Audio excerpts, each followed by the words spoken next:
Hello, wonderful people. Today is Good Friday, April 3rd, 2026. Please continue to pray for our military personnel, pray for our president, Congress, all the elected officials. Pray that there are peacemakers. Bless our peacemakers. They should be called the children of God. That this war can end and our people, our military people, can come home, back to their families.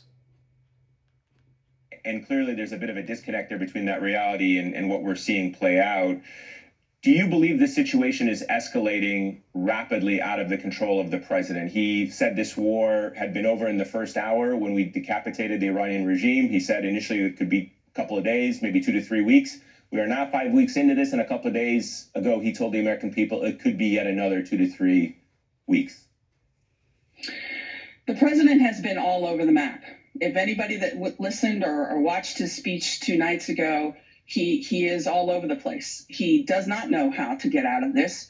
He says that he's in negotiations right now, but he can't tell us with who.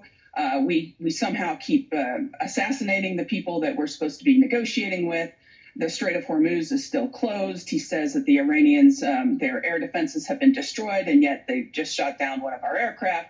He is all over the place, and I'm very worried that, as I was worried when we got in this war, that it's not strategically sound. I don't think he has a strategy to get out of it. General, I wanted to give you the final thought about the adherence to international law, because as we were talking about, the Iranian state TV is offering those bounties on Americans if any Iranian residents find that service member, to hand them over to Iranian security forces. And we juxtapose that with what we are hearing from our Secretary of Defense and our president, who is threatening to bomb power plants. We've already seen him bomb a bridge. We're hearing the Secretary of Defense saying effectively the rules of war don't apply to the way he's conducting this war. I'm just curious to get your thoughts on how you view what now is the perilous situation our service member finds himself in, and the rhetoric coming out of our own administration.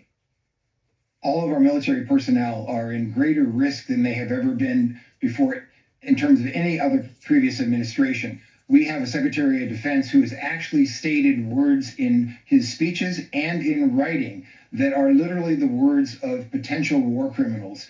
Even if the president pardons him for these things, The Hague will eventually come to get him.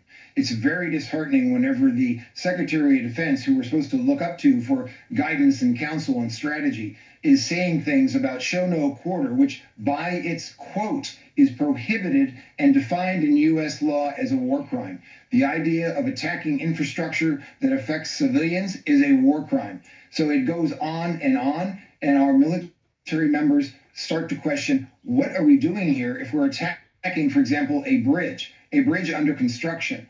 It just doesn't make any sense in terms of what are the military objectives, which seem to keep changing on a regular basis. And if you don't have military objectives, and then you know when success has been achieved, that means all you're going to do is get further and further involved in this warfare, and it's going to go worse and worse for the United States and for the American public in terms of the oil prices, just as an example.